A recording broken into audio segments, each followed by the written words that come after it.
Pencarian anak kami, Tommy, dapat dilanjutkan, dimaksimalkan Bapak, karena anak kami ini karena bertugas.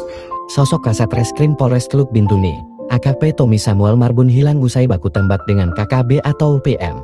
Kasat Reskrim Polres Teluk Bintuni, AKP Tommy Samuel Marbun, dilaporkan hilang setelah terjadi kontak tembak dengan kelompok kriminal bersenjata KKB atau Organisasi Papua Merdeka OPM di Teluk Bintuni, Papua Barat, Rabu 18 Desember 2024. Aparat gabungan masih terus melakukan pencarian hingga saat ini, Jumat 20 Desember 2024, terhadap perwira polisi asal kota Pematang Siantar, Sumatera Utara, tersebut. Kasih Humas Polres Teluk Bintuni, Ibda Teguh menyampaikan bahwa proses pencarian sedang berlangsung. Dari informasi sementara, AKP Tommy Samuel Marbun dilaporkan hilang setelah terpeleset di sungai usai baku tembak dengan KKB OPM di wilayah tersebut.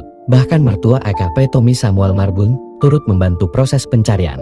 Kabid Humas Polda Papua Barat, Kombes Pol Ongki Iskonawang belum dapat memberikan keterangan resmi terkait peristiwa ini. Hingga berita ini diturunkan, tim SR gabungan yang terdiri dari kepolisian dan instansi terkait terus berupaya mencari keberadaan AKP Tommy Samuel Marbun. Kejadian ini menjadi perhatian serius, mengingat tingginya risiko operasi di kawasan rawan konflik seperti Teluk Bintuni. Organisasi Papua Merdeka OPM mengaku markas mereka di distrik Moskona, Kabupaten Teluk Bintuni, Papua Barat, memang diserang oleh gabungan TNI dan Polri pada hari tersebut.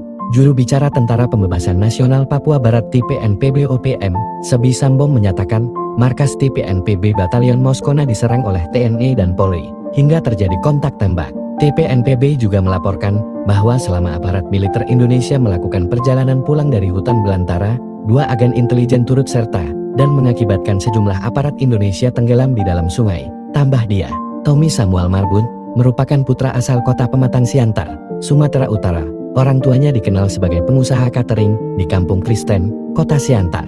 AKP Tommy Samuel Marbun resmi menjabat sebagai Kasat Reskrim Polres Teluk Bintuni sejak Selasa 14 September 2021. Jabatan Kasat Reskrim tersebut berdasarkan surat telegram Kapolda Papua Barat ST bagi 340 bagi VII bagi KIP bagi tahun 2021 tentang pemberhentian dari dan pengangkatan Pamen dan Pama di lingkungan Polda Papua Barat. AKP Tommy Samuel Marbun pernah mendapatkan penghargaan dari Kapolri Jenderal Polisi Listio Sigit Prabowo. Penghargaan tersebut diberikan karena AKP Tommy Samuel Marbun bersama 10 anggota Polres Teluk Bintuni dinilai berhasil mengungkap kasus pembunuhan 4 pekerja Jalan Trans Papua Barat di Moskono Barat pada 22 September tahun 2022.